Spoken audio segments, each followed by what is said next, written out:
이수페타시스의 최신 사업 보고서, 그 안에 숨겨진 핵심들을 파헤쳐서 투자자 여러분이 꼭 아셔야 할 내용만 쏙쏙 뽑아왔습니다. 바로 시작해보죠. 요즘 다들 AI 하잖아요? 그러면 보통 엔비디아의 GPU 같은 엄청난 성능의 AI 두뇌를 떠올리실 겁니다. 그런데 말이죠. 아무리 똑똑한 두뇌가 수천, 수만 개가 있어도 이걸 연결하고 소통하게 만드는 신경계가 없다면 그냥 고철덩어리에 불과하겠죠. 오늘 우리가 깊게 들여다볼 기업이 바로 이 AI의 신경계를 만드는 곳입니다. 자, 그럼 AI 시대의 숨겨진 주인공 이수페타시스가 도대체 뭘 하는 회사인지 그 정체부터 한번 제대로 알아보겠습니다. 이수페타시스의 핵심 제품은 바로 이 고다층 기판, 영어로는 MLB라고 부르는 겁니다. 이게 뭐냐면요. 모든 전자기기에 들어가는 초록색 판, PCB 아시죠? 그걸 수십 층으로 쌓아 올린 초고층 빌딩이라고 생각하시면 쉬워요. AI 서버 안에서 데이터들이 쉴 새 없이 오가야 하는데 이 MLB가 바로 그 데이터들을 위한 초고속 엘리베이터자 수십 차선짜리 고속도로 역할을 하는 거죠. 층이 높을수록, 즉 더 고다층일수록 훨씬 더 많은 데이터를 더 빠르게 처리할 수 있게 되는 겁니다. 이게 바로 기술력의 척도고요. 이 회사는 사업도 아주 영리하게 하고 있습니다. 기술 개발과 핵심 생산은 한국에서 꽉 잡고 있고요. 세계 최대 시장인 미국에는 판매 기지를, 그리고 중국에는 또 다른 생산 기지를 두어서 글로벌 공급망을 탄탄하게 구축했죠. 특히 최근에 태국의 법인을 새로 만들었는데 이건 지정학적 리스크도 피하고 동남아라는 새로운 시장까지 뚫겠다는 아주 전략적인 움직임으로 보입니다. 자, 그럼 이제부터가 진짜 하이라이트입니다. 이수페타시스가 2025년에 얼마나 대단한 성장을 이뤄냈는지 100마디 말보다 정확한 숫자로 직접 확인해 보겠습니다. 먼저 매출액입니다. 전년 대비 무려 30%가 성장했습니다. 요즘 같은 시대에 정말 강력하고 안정적인 성장세죠. 그런데 진짜 놀라운 건 바로 이겁니다. 영업이익 무려 101%가 늘었어요. 이건 그냥 2배가 됐다는 뜻이죠. 이게 뭘 의미하냐면요. 단순히 물건을 많이 판 걸 넘어서 AI 가속기용 같은 비싸고 이익이 많이 남는, 즉 고부가가치 제품 위주로 팔았다는 겁니다. 회사의 수익성, 체질 자체가 완전히 달라졌다는 신호예요. 이 그래프를 보시면 한눈에 확 들어오죠. 왼쪽이 2024년, 오른쪽이 2025년입니다. 매출액 막대기도 물론 쑥 올라갔지만 영업이익 막대기가 치솟은 거 보이시죠? 이건 그야말로 퀀텀 점프라고 불러도 될 정도입니다. 이건 실제 사업 보고서에 있는 손익 계산서입니다. 숫자는 거짓말을 하지 않죠. 다시 보세요. 매출액 30%, 영업이익 101%, 그리고 세금까지 다 떼고 남은 진짜 순이익은 무려 116%가 넘게 폭증했습니다. AI 시장이 얼마나 뜨거운지, 그리고 이수페타시스가 그 수혜를 얼마나 제대로 받고 있는지를 명확하게 보여주는 대목입니다.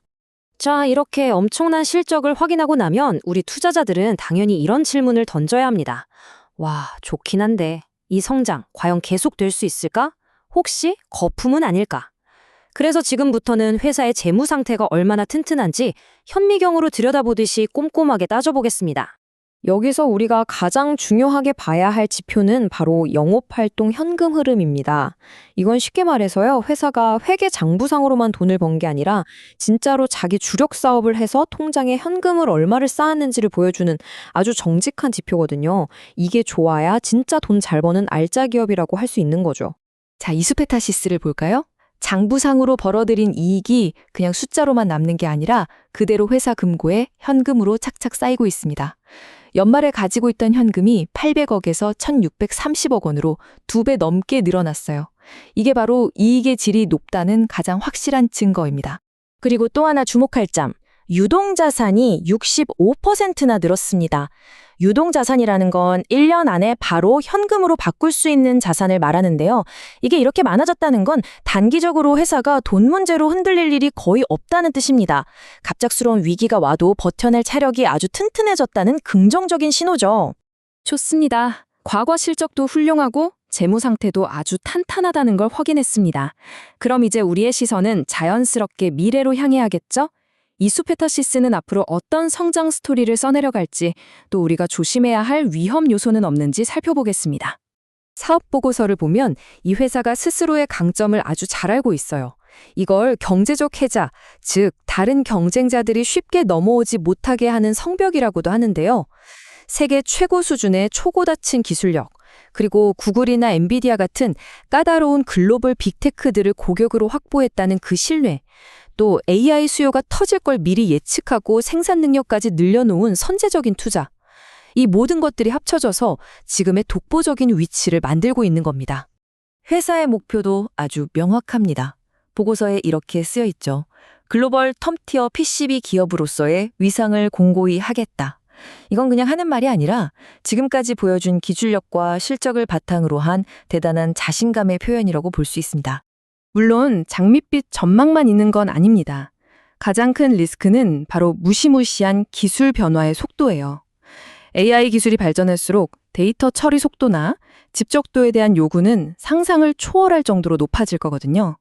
이 기술 경쟁에서 한순간이라도 뒤처지게 되면 지금의 리더 자리를 바로 내줘야 하는 그야말로 살얼음판 같은 시장이라는 점은 꼭 기억해야 합니다. 자, 그럼 지금까지 나온 모든 정보를 종합해서 우리 투자자들이 가장 궁금해할 부분이죠. 그래서 앞으로 어떻게 해야 하는가? 실제 투자에 적용해 볼 수 있는 최종 시나리오 단계로 넘어가 보겠습니다. 투자는 미래를 맞추는 게임이니까 이렇게 3가지 시나리오를 그려볼 수 있습니다. 가장 좋은 긍정적 시나리오는 AI 시장이 더 폭발하면서 이수페타시스가 시장을 거의 독식하는 경우. 기본 시나리오는 지금처럼 시장 성장률에 맞춰 꾸준히 커나가는 경우. 그리고 부정적 시나리오는 AI 붐이 식거나 경쟁사에 기술적으로 따라잡히는 경우입니다. 중요한 건 각 시나리오로 갈지를 판단할 수 있는 핵심 변수들을 계속 추적하는 거예요. 예를 들어 새로운 대형 고객사를 땄다는 뉴스가 나오면 긍정적 시나리오의 가능성이 커지는 거죠. 이걸 보면서 대응하는 겁니다. 그래서 오늘 이 내용을 다 보신 투자자 여러분이 앞으로 꾸준히 하셔야 할 숙제 3가지를 딱 정리해 드릴게요. 첫째, 엔비디아 같은 GPU 회사들의 실적을 보면서 AI 시장 전체의 온도를 체크하시고요. 둘째, 경쟁사들이 어떤 기술을 내놓는지 보면서 기술 격차가 유지되는지 감시해야 합니다. 그리고 마지막으로 가장 중요한 이수페타시스가 발표하는 분기 실적이나 공장 증설 같은 공시를 놓치지 말고 직접 확인하는 겁니다. 결국 이 모든 분석은 이 하나의 질문으로 모아집니다. 폭풍처럼 모든 것이 빠르게 변하는 이 AI 시장의 한가운데서 이수페타시스는 과연 스스로가 만든 이 깊고 넓은 기술의 성을 굳건히 지켜내고 더 나아가 영토를 확장할 수 있을까요? 이 질문에 대한 자신만의 답을 찾아가는 과정이 바로 성공적인 투자가 될 겁니다.